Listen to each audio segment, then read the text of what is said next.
It is August 14th, 2023. This is Atlanta United FC Weekly, a Home Before Dark podcast.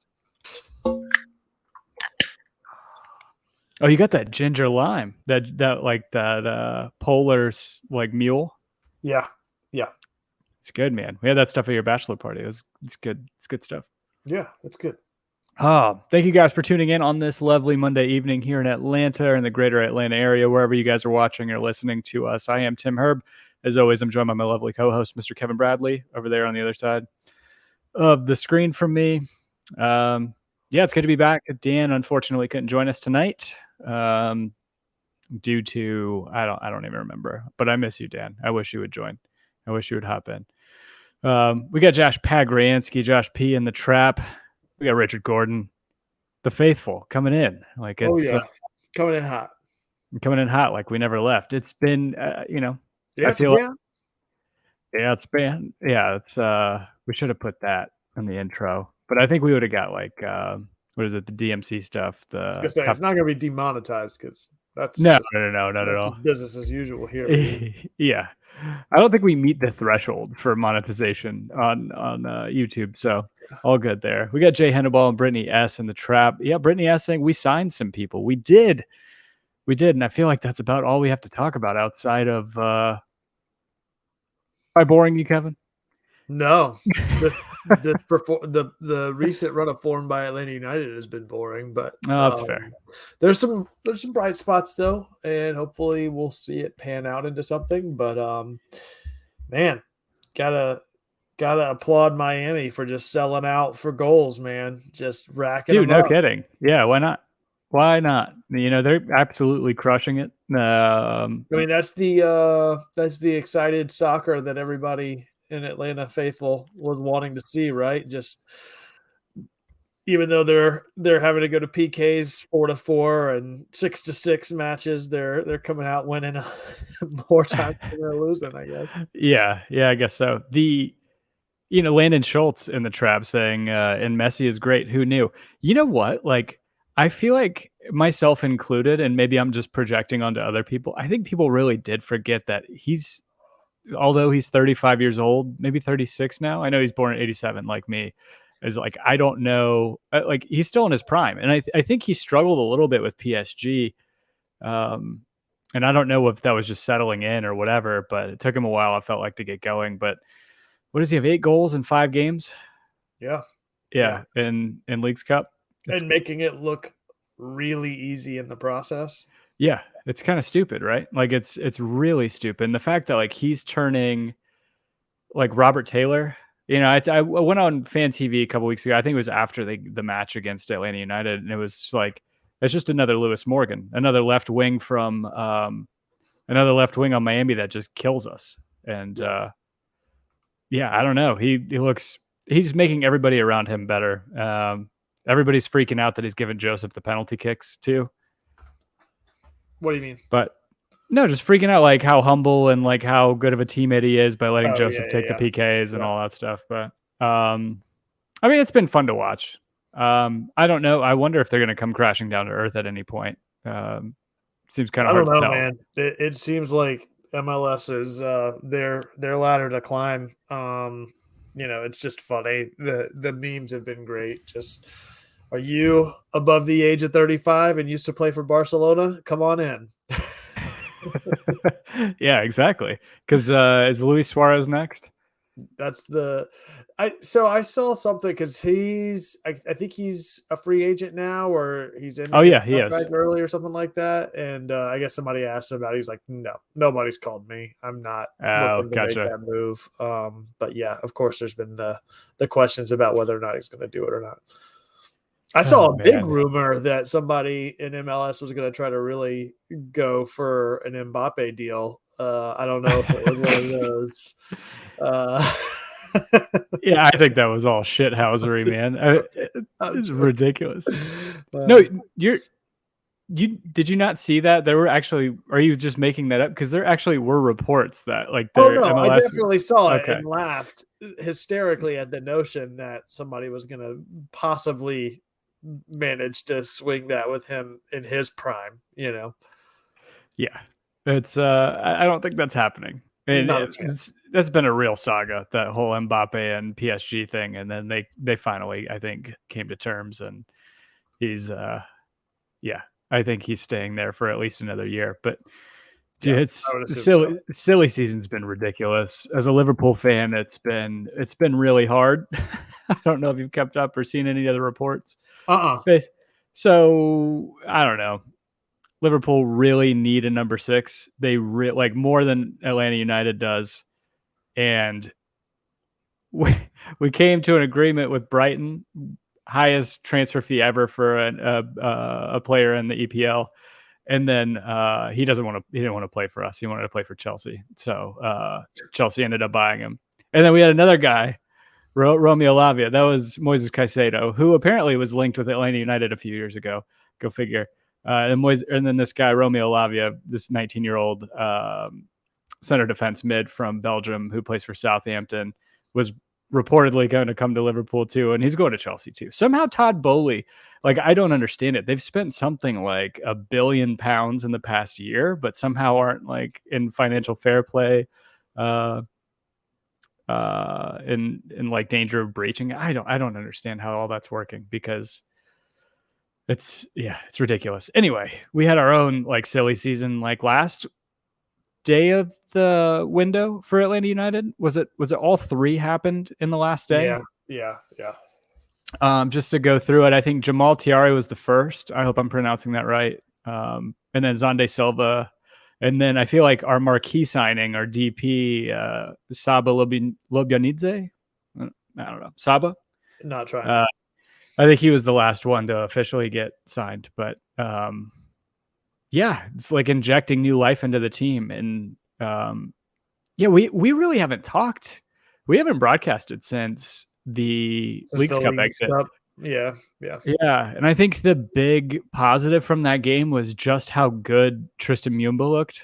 Yeah, that was a breath of fresh air in the midfield that we haven't. And again, extremely small sample size here, but one game in, he looked silky smooth with the ball on his feet. Oh yeah, and on like in stride, under pressure, with space, like just throughout the entire match, I felt like he, aside from Almada, I felt like he was the real standout performer in that match. No, I agree with you completely. Like, he looked very comfortable. Like he kind of had magnet feet. Yeah. I felt like he had really good, tight, close control over the ball whenever he was on it. He looks very comfortable. And granted, I've been known to say the same thing about Moreno at one point or another, I'm sure. So hey, Moreno always did. He never like lost the ball. Like he lost the ball from like holding on to it too long. I don't think he really lost the ball from. I don't know. I still kind of miss Moreno, but he's also very frustrating in a lot of ways. But I think that I feel like Muyumba is. I don't want to get ahead of ourselves, but he looks every bit the midfielder that we need. Yeah. Right. Like his ability to just say it. Oh, the Nagby replacement? Yeah. Just say it. Just say what you want to say. I don't think we're there. We're there yet. No, we're not there yet. So we could be looking at 5 brand new players in the starting 11. If you go back to the beginning of the year. And luckily they've all had a month to really gel and train together, which is good. Yeah, I've never used one of these lineup generators before, and I guess probably not worth doing right now while we're on the show. But it seems like we're going to have 2 new wingers starting on either side of Giakoumakis, right? Mm-hmm. I would think, Xande Silva is going to be on the left, and then Saba is going to be on the right, and then Thiago Almada behind them, Muyumba, and then I'm guessing Sejdic, or I don't even know who goes next to Muyumba there, but I would think Sejdic probably a lot there. Yeah, and then you have your back, I guess back 4, but Hey, I don't know. Also, we had a marquee departure just as much as we've had some marquee signings. Eric Lopez. Oh yeah, shit. I completely forgot about that. Like, who did we sell? No, we mutually Mutually agreed to part mutually, terminated a contract. And it just like it felt like such a sting because it happened after Franco Ibarra was forced to go above north of the border. I was like, okay, I'm gonna fuck you guys over. I don't really think that his camp did that, but no. like, because you're only allowed to have one buyout per season, right? And who did we buy out at the beginning of the year? I can't remember. Anyway, it feels like so long ago, but yeah, I mean, you're looking at in our backline stays the same. Miles Robinson is apparently linked with, I think it's PSV Eindhoven in the Netherlands. So probably a free transfer or free signing in December whenever MLS season ends. Yeah, I think our back line probably stays untouched, but then you're looking at like 5 out of the 6 in front. Or no, yeah. No, 4 out of the remaining 6 up front that are relatively new, right? Because you have, yeah. Oh yeah, you're right. Brittany, yes, completely jogging my memory. It was Joseph Martinez who we bought out. Oh yeah, that's right. Because he had what, like 2 years left on his deal, something like that. Yeah. So I don't know. I'm feeling a little more hopeful. I haven't seen a ton of footage of either of the players. I've seen some. Xande Silva. I take all that footage with a grain of salt anyway, man. It's highlight that's fair. Like, unless you're following them regularly and know what their performance is week in and week out, it's impossible to try to gauge what a player is going to really do based on a 4-minute clipped highlight reel, Yeah, no, for sure. So we had a scrimmage against St. Louis SC on, what was that, Saturday? Did we? Yeah. I didn't even know that. It was a behind closed door scrimmage, which is interesting because that was the last preseason match that we had leading into the season, was a closed door scrimmage against St. Louis, which we won. But yeah, it was a 3-3 match. I think Xande Silva had 2 assists. Everything's behind a paywall, so it's kind of hard to see. But yeah, let's see. Xande Silva, I know, had 2 assists, and yeah, I don't know. Seems hopeful. So yeah, for sure. And they posted a video of him today at training.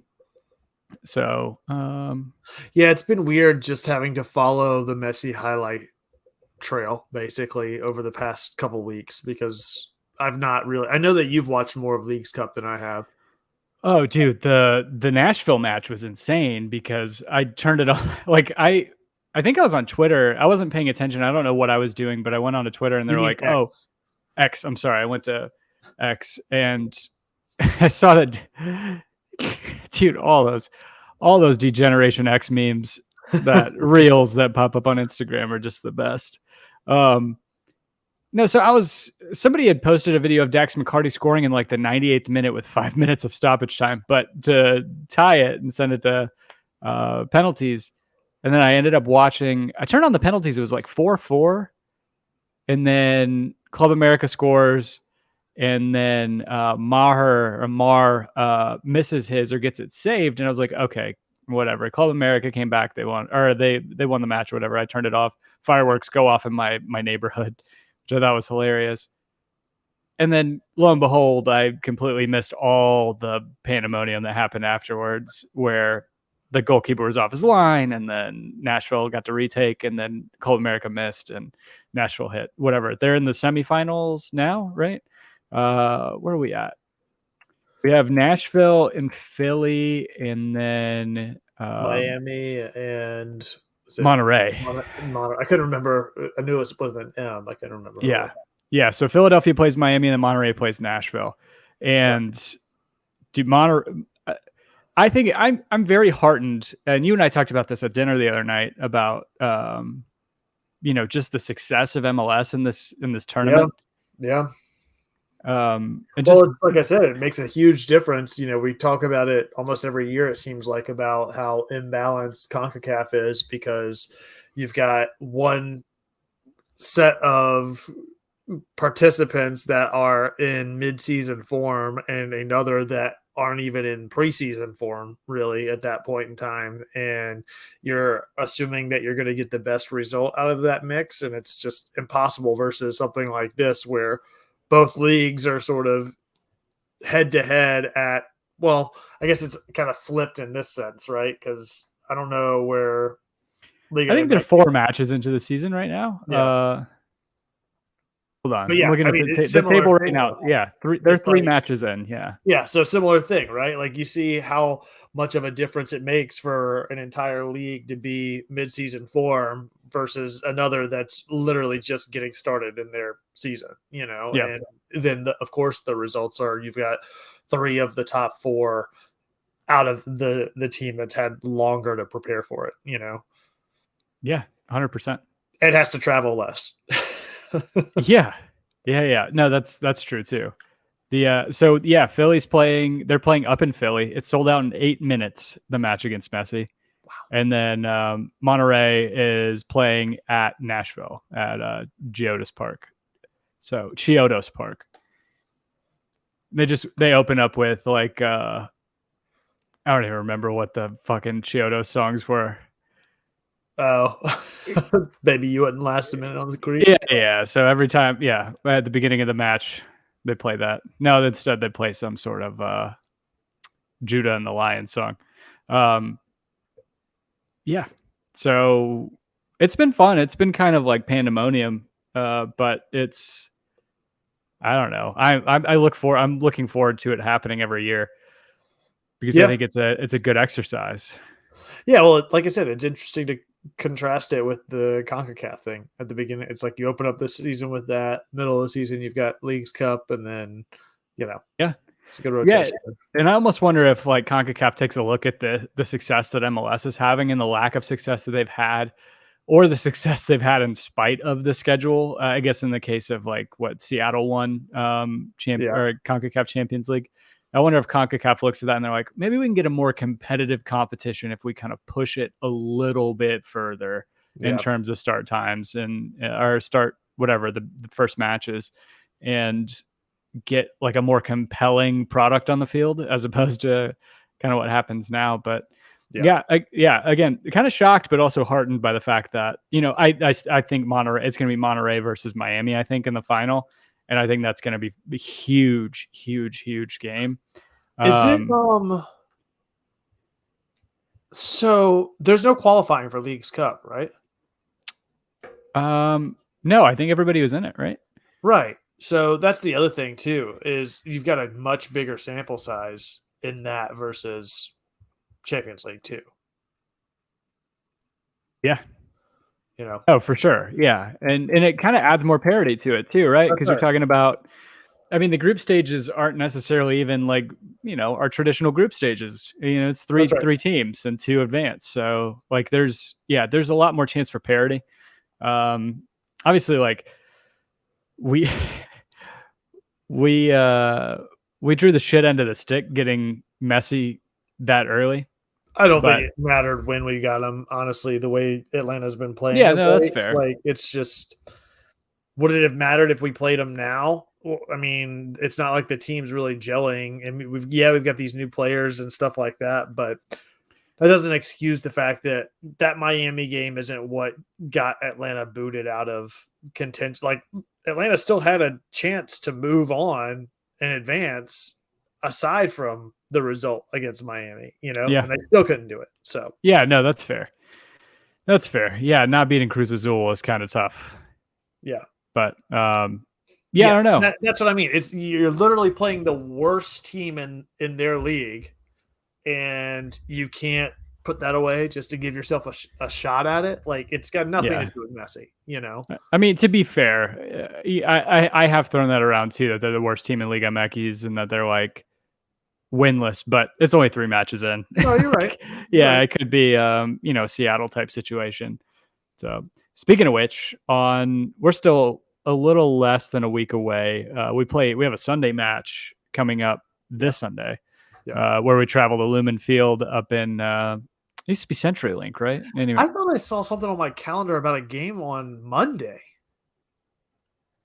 Does your calendar have a match on Monday against Seattle? Seattle's the 20th. I've got it on my calendar for the 21st for some reason. It's on both days. Oh, never mind. I'm an idiot. It's because it starts at 10:30 a.m. or 10:30 p.m. on Sunday and ends at 1:30 a.m. on Monday. That's why. Yeah. That's why. Gotcha. We have Elliot Beaven in the trap. What's up, buddy? How's it going? Yeah, it's not gonna talking be a late night. Yeah, not talking to Elliot right now because he's a Chelsea fan. But going. Oh my god, yeah, Sunday night match ends at after midnight. Nope, I It's will gonna not be be watching that. I'll be that'll in be bed rough. before it even kicks. Like, Yeah, it's not happening. that's rough. That's real rough. I'll watch it in the gym Monday morning. Close enough. So that's our first match coming back, and honestly, so I guess a couple of things wanted to get your thoughts on because I don't know, Gonzalo Pineda, hot seat, no hot seat. How are you feeling about that? See how the rest of the season pans out. I don't think it's happening before the end of the season, no matter what happens. No, that's fair. I don't think so either. If he can right the ship with these new signings and at least get into the second round of playoffs, I think everybody will say, okay, there's some positive starting to peek through here. The downside is that you're going to lose Almada next year. You're going to lose Robinson next year. You're going to lose so much going into next season. It's going to be tough to see what happens. But, I mean, he certainly got the pieces to make a salvageable run. I mean, you're not in bad position. What are we sitting, 6th right now in the East? 7th. So, yeah, we're just – and almost everybody except Nashville ahead of us has a game in hand on us too. So yeah, but it's only like what, 4 or 5 points separating like 3rd through 7th or something like that. So it's 5 between 3rd and 7th. Yeah. So, and there's still what, 10 games left to be played? Yeah, we have 10 matches left. Yep. Yeah. So, I mean, there's a lot that can happen in those last 10 games. And if you can really come on strong, climb up to, 4th, maybe even 3rd, get a good position to advance, and then maybe get a home match for one of those rounds and get a run at the playoffs. Like, Atlanta can really make a go at this thing. They're not out of it. And they've got pieces there.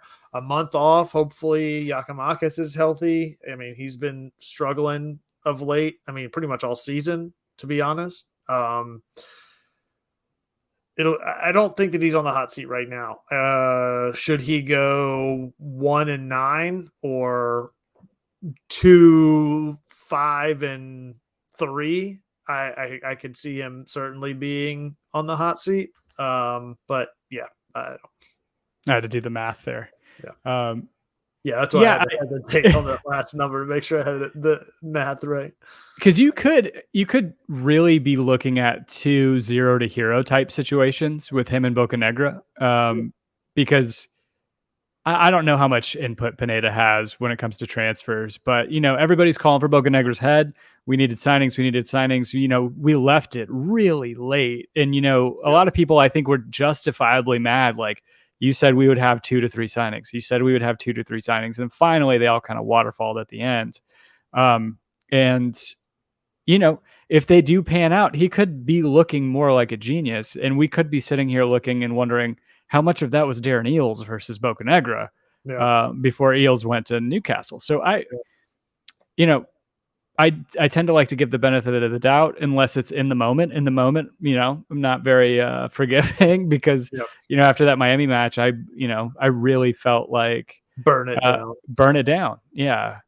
It's one thing to lose to Cruz Azul on PKs, but like just the drubbing we got against Miami was just it was tough to stomach. It was super tough to stomach. It really was. And in the manner that it's like, really, guys, like, you're not gonna put a body on Messi of all players.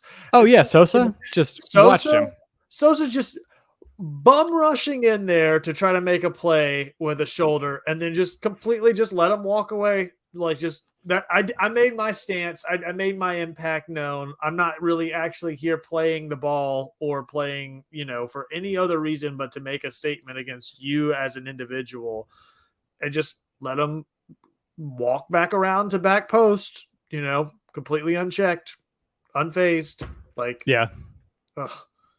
So they have, it's interesting. They have 12 matches to play. And right now they're talking about Miami.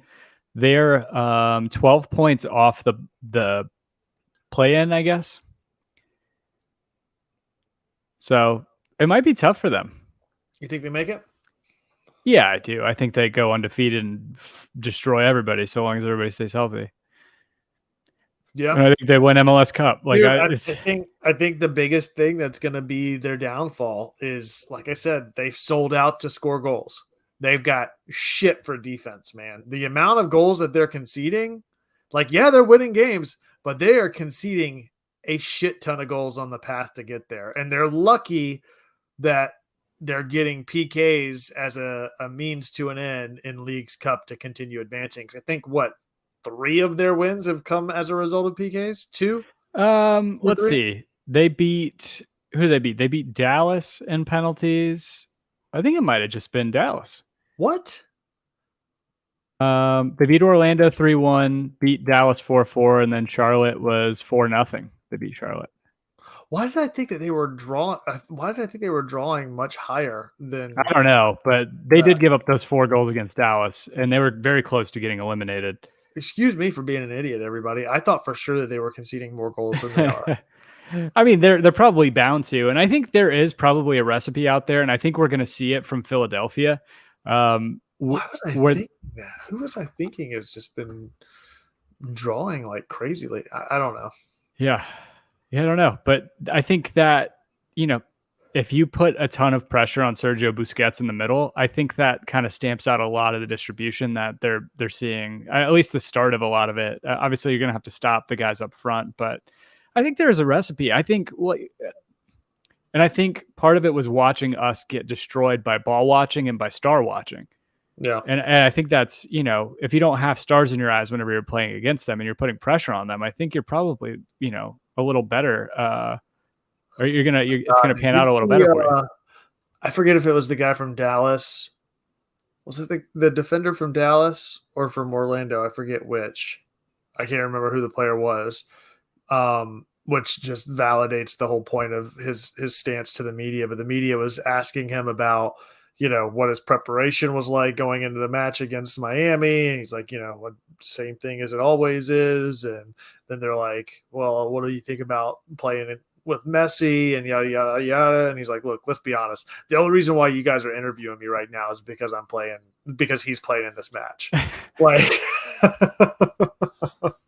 it's like, I'm going to go about my business as if it's just another person. Like, yeah. And that's the way you got to go about it, man. Yeah. That's absolutely the way you got to go about it. I can't believe I thought that they were conceding more than that. Maybe I was just thinking about their overall season goal concessions. I don't know. My brain ain't working. Yeah, you think he's going to play whenever they come to Atlanta? Because we're not switching to turf, right? No, we're not. And can somebody please let me know if that's actually accurate or if that's just a rumor that he's not going to play on turf? I don't think it's one way or the other. I think it's just that he's not played on turf in his career. I don't think it's definitive one way or the other. Yeah, it's according to the Mirror, a British outlet. Messi reportedly refuses to play on artificial surfaces, which 6 MLS teams currently use. Yeah. So I don't know. Yeah, which includes New England Revolution, Portland Timbers, Seattle Sounders, Charlotte FC, Vancouver Whitecaps, and Atlanta United. And the Colonel is saying it is a rumor. That's what I thought. Like, yeah, but didn't they just play in Charlotte? No, that in Charlotte. No, that wasn't done in Fort Lauderdale. It was okay. Yeah, and I think until it happens, I am just on it tonight, boy. Yeah. I was going to say, until it happens, you don't really know, right? Like, I was going to look at the rest of their schedule to see if there's any other when the turf matches come up. So maybe we could see before he comes to Atlanta. But that's what I thought Charlotte was. Is Charlotte? Let's see. Cincy, Red Bulls, LAFC, and then us. So no, he doesn't. There's not a turf match for him before Atlanta. And then the last game of the season against Charlotte. So I don't know. That could be a huge game too. That would be interesting. Let's say he does refuse to play in Atlanta because of the turf. And then last match of the season, they're fighting to get into the playoffs and they play in Charlotte. Does he play? Like, that'd be wild. Yeah. What if he didn't play? Then he does play and he tears his ACL. Yeah. I don't know, man. Like, And I don't then remember who. everybody's like, "We gotta get rid of this turf." I feel like we have fights. I feel like in our Slack all the time about the turf versus grass stuff, and I'm pretty sure it's our buddy Andy Watkins. Like, pulls up all this stuff. It's like there's no statistical evidence that turf is any worse for your joints. I think it comes. I don't remember who was talking about that. Maybe it was somebody at work that I was talking with about that, and they're like, that all comes from old school turf and not the stuff that's being used now. Yeah. Because like as somebody with bad knees, like even playing out at Silverbacks, my knees feel so much better playing in turf, playing on like rubber and stuff than it does playing on grass. Then again, we're playing on pretty shitty grass fields most of the time. At least growing up, we were. Right. Right. Good old USC Sumter, that sand pit that we played in, or dirt patch that we played in. Sandlot, man.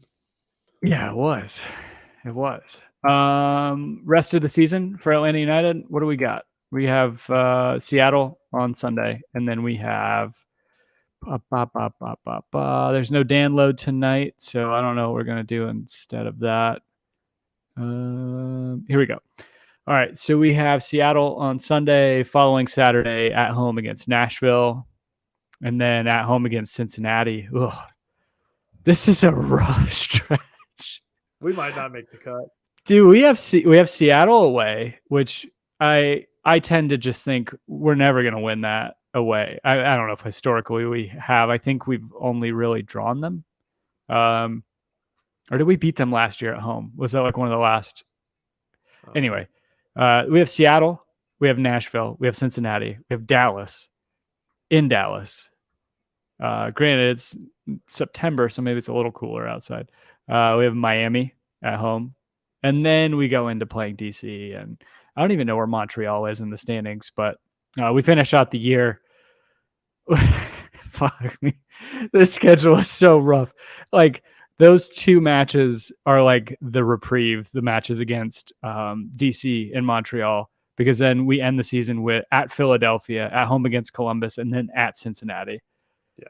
But if we do make it with that run, that's going to make you feel real good going into playoffs. Yeah. That's the flip side, right? Like, if you can get results with that schedule left for Atlanta, and climb, because the other side of that is like you're playing a lot of the teams that are currently ahead of Atlanta, so your wins are counting for more. Yeah, they're worth more. Yeah. So, if you can make a run, you can really climb higher and be in a much better position going into playoffs, that you feel much more confident in whoever you end up getting matched up against, Yeah, I really don't feel good after looking at that. I don't feel great thinking about it, but if the results start happening, I feel a hell of a lot better going into playoffs. You're right. Yeah, but like, yeah, I don't know, man. Who's Miami got left? Ooh, that's a good call. This is just going to become an Inter Miami podcast, and not even like cheering for them or anything like that. Just trying to keep up with what they're doing. Well, it's going to be an interesting story to watch down the stretch, man. I mean, it's going to be just prime theater coming down the end of the season. So they have 2 more matches than us, and these are their matches after Leagues Cup. So that one's postponed against Charlotte. So Cincinnati. So that's not a guarantee. Cincinnati is leading the Supporters Shield race.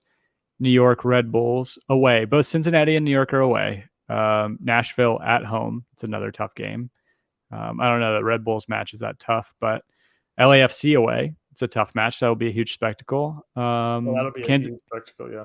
Kansas City, they'll probably win that against us. And then Toronto. Yeah, Toronto, winnable for sure. Orlando, NYCFC, Chicago, Cincinnati, Charlotte. So it's going to be easier. I think but still some tough matches in there. Yeah, because you have Cincinnati twice, just like Atlanta does. Nashville, LAFC away, Charlotte away to end the season. Yeah. I mean, Orlando in Orlando. That's going to be a crazy environment for sure. No, yeah, especially given that they knocked him out of the Leagues Cup. So that's right. Yeah, they have kind of a tough road to hoe, I think. I bet there's probably there's got to be some sort of analysis on strength of schedule remaining, but I'll leave that. Somebody like Total Football probably has that, but I'd have to think that we're probably on the like bad end of that. Like that does not look great. Without a doubt. Yeah. So I don't know. But you're right. Like I feel like it was kind of a blessing in disguise, not going all the way through in Leagues Cup. Obviously, I'd be feeling different if we were still in it, but trying to look at everything with a grain of salt, or not grain of salt, but with look at the silver lining of it, and seeing the new players and the time that they get to integrate into the squad and get match fit. And is Leagues Cup, as much as we just talked about how much we love it, is the MLS season becoming too bogged down with tournaments? No, I don't think so. I mean, you look at, I don't know, look at the major leagues, right? Look at England. They play, depending on who the team is, they obviously have their EPL schedule, which is longer than ours. They have their League Cup, the Carabao Cup. They have the FA Cup. They have, and then Champions League, Europa League Conference, whatever people are playing in. Yeah. So, I mean, you're starting off with the intention of playing at least 3 competitions throughout the year, even if you're bottom of the table. So it's, I mean, that's where we are, I guess, right? Because Open Cup, well, I guess this would be number 4, right? MLS, Leagues Cup, CCL, and US Open Cup. So I guess it's pretty similar in schedule. Yeah, I don't know. I like it for us because I think it's more exposure, and I tend to think that we are going to see a merger at some point. I just hate the amount of wear and tear on the players with the salary structure in MLS, to where you're so limited in the amount of talent that you can really have on the field based on salary cap to begin with, and now you're imposing more and more playtime on your teams. And I guess one way to get around that is that you're playing, your B or C squad in those, but then at the same time, like, you want to go after championships, Yeah, no, for sure. So you're right. Like it has to be, they have to be relative to one another, right? Like I guess as you start to scale up in competition, that's what I'm saying, yeah, for sure there has to be some revenue increase that's coming from Leagues Cup, and you have to be able to like bolster what teams are able to do. Like I mean, this league has been screaming out for at least another fourth DP slot and a couple more million in cap room. Like that, I feel like that's such an easy fix for a lot of this stuff that's happened. A lot of the restraints and kind of the limits that they seem artificial at this point. The limits that are being placed on these teams, because I don't think that the changes or what would you even call it? Yeah, the scaling up in the CBA is commensurate with the growth of the actual league. I feel like the league is growing far quicker than the league is actually letting it, like in spite of itself almost. Well, especially now. I mean, the explosion of fandom that's going to pour into MLS over the next 3 to 5 years after this Messi signing is going to be astronomical. Yeah. People that are going to be, the benefit is the league has grown just in the number of teams available.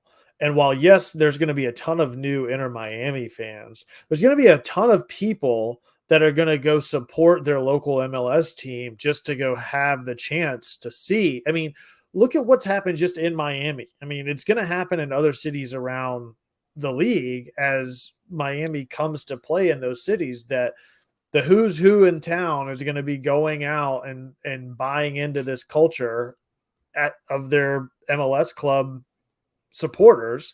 And there's going to be this dearth of new fans that are going to all of a sudden be like, oh, wow, I didn't know, what this whole New England Revolution atmosphere was really like until I went and actually went to a game whenever Messi was in town or whatever, you know?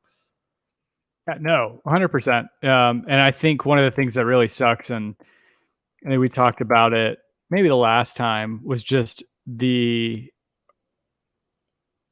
issue of the Saudi league taking away more guys. Like it would have been nice to be able to bring Neymar over to MLS. Like even if he went to LA Galaxy, like if that would have happened, I would have been super happy because it's more exposure for the league, it's more revenue for the league, it's more people going into the stadiums, as you said, to watch against the opposing superstar, whether they're wanting to hop on that bandwagon or cheer for their team that they don't really know, to try and stop this, to stop this superstar from, What's this Atlanta third kit? Oh, you haven't seen this? Hold on, don't look. I'm about to show it. I'm about to present it. No, I have not seen it. Oh, geez, it seems like it's confirmed. I've not been on Twitter in ages. I can't with that. I'm not a fan of that whatsoever. Somebody typed into Chat GPT and they're like, "Give me graffiti of ATL and UTD," and then just repeat it. It's Why like, could you not just get one of the many street artists in Atlanta to actually do this? This looks like a county fair airbrush shirt slapped on a basic. Pull up county fair airbrush t-shirt, Tim. The fucking little stars on that thing. Pull it up. Show me county fair airbrush t-shirts. Hold on.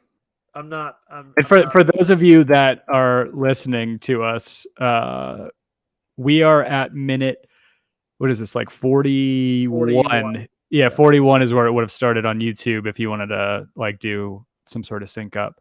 All right, I'm doing a Google image search for county fair. Oh man. Yeah, or just like spring break t-shirts from Myrtle Beach. Look at that. The dude doing the little the masks. No, go back. Even there you go, down at the bottom where you're at, over to the left, bottom left. Yeah, right there. Now pull up that fucking thing that you just had up. Oh my god. I mean, no, toggle back. I'm not feeling this, dude. I'm not feeling yeah, somebody typed in Chat GPT, they're like, in the style of county fair airbrush artist, give me Atlanta United kit. You can't do it. Like, how cool would a Big Mouth Greg Mike jersey be? That's what I'm saying. Yeah. That's super disappointing. Oh my god.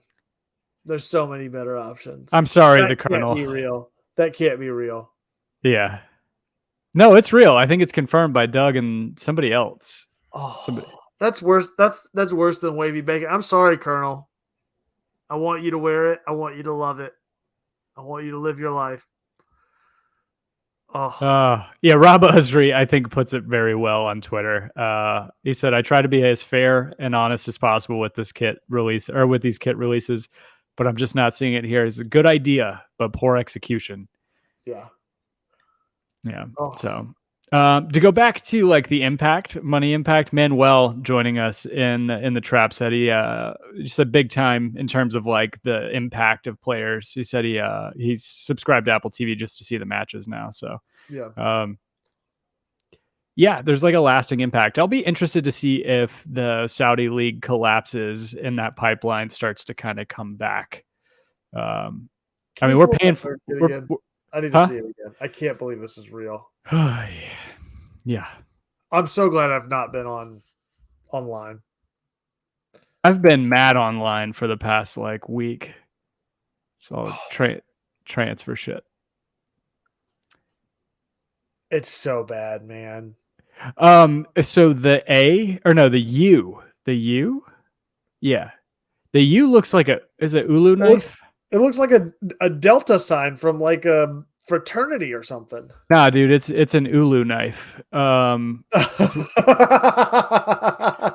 It's one of these. It's like traditional, I think, indigenous cooking. You have this cutting board with a bowl in the middle of it, and it's almost like a knife, mortar, pestle type deal. And then I'll go back to this, and you see the little ulu knife that's right there. It's an ulu knife with a little like a sparkle, a ting. Dude, Yeah, it's not fun. I don't. This is like the shit I would do on my notebook and be ashamed of if somebody saw it. It's one step away from the little S sign, like Oh, the 3-line S. Dude, I'd rather have a kit with that on it, to be honest. I'd rather have like a composition notebook kit that's the black and white splotches, but then it's just peppered with like the little line S thing, like all of those little cliche things, like some big bubble text on there. I would rather that than this. Oh, I always thought it was like the Sonic S, but it's it's called the Super S, I guess. The Super S. Yeah. Dude, tell me a Super S kit. Like, how sweet would a Super S kit be, though, for real? Dude, but for Seattle? Like, think about Seattle Sounders. But then it might SS next to each other like that might not be good either. Oh, yeah. Like, yeah, a little tight. Yeah. It's maybe Sporting Casey. 1S. We'll keep 1S in there. I love it. Yeah, that'd be pretty solid. Man, how good was that? Like, I felt like so happy I could draw those because I couldn't draw shit for anything else. That's the allure of it, Tim. Yeah, it was that and SpongeBob. I learned how to draw SpongeBob at one point. You're all about turtles now, man. You can draw turtles in your sleep. Dude, oh my god, yes, I can. My main canvas being the side of bathtubs is where, and my main medium being bath crayons. Hey, I want to know. Here's a poll. How do you pronounce crayon? Crayon. How do you pronounce that? How do you pronounce it, Kevin? Crayon. Crayon. See, I'm crayon. I'm team crayon. Like it's CRAN. Yeah. No, you skipped over like 3 letters in there. Yeah. I'm pretty sure Stacy's team crayon too, right? I don't know. Yeah. I think so. That sounds right. I feel like it's a Midwest or like Northern thing or something. I don't know. I obviously picked it up from my parents. As long as you're not team crown. Crown. A crown. That's crown. That's how you know you grew up in the deep South. Is crown. when you knew people who pronounce crayon or crayon crown. Yeah, crayon. Yeah. That's what Brittany S says too. Crayon. Yeah. Yeah, I don't know. You want to see that kit one more time? No, I'm done with it. I'm so done. That is 100% an ulu knife. Oh god, I'm so done, man. Somebody will find a way to do it the right way, though. Somebody will look great in it, and they'll like. It's just not going to be something that I can wear. I do think it is super cool that Goody Mob was the one that leaked it because it's. Hold on, if I could just share, I'll share the Twitter stream that I have up right now that I found the image on. I like the idea. I really do like the concept of it, for sure. No, me too. Yeah. I just wish it was better executed. It's almost like yearbook art. It is. Yeah.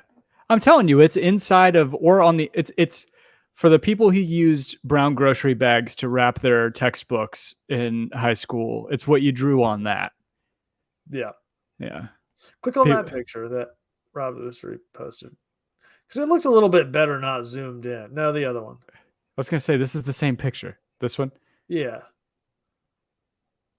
It didn't look as bad, like all of them kind of standing there wearing it. Like, but why? But still, like, there's just the seams on it and the way that it, like, trying to make that text into a pattern and, But why is the crest still black and white? Like, why wouldn't you add some treatment to that? Yeah. Yeah, I don't know. Oh man, the back's just all black, but then there's still lettering on the sleeves, I guess. That's interesting. Yeah, I don't know. Very interesting. Yeah, all right. That's not my favorite. The idea is the execution. Brilliant. Yeah, I don't know, man. Yeah, me either. I don't have anything else. I don't think I've got anything else.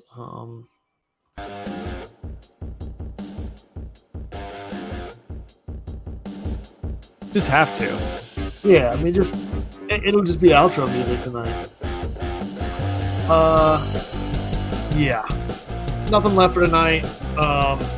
We appreciate all of you for hanging out with us each and every week.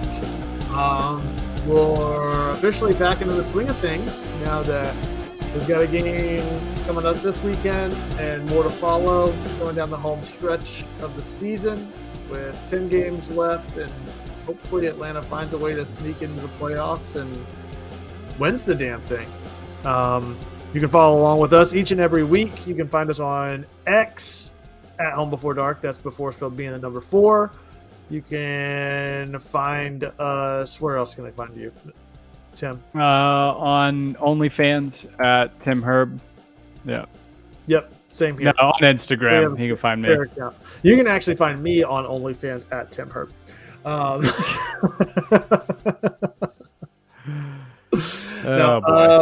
So yeah, thank you guys so much for hanging out with us. We'll be back next week. As always, be home before dark. See you guys.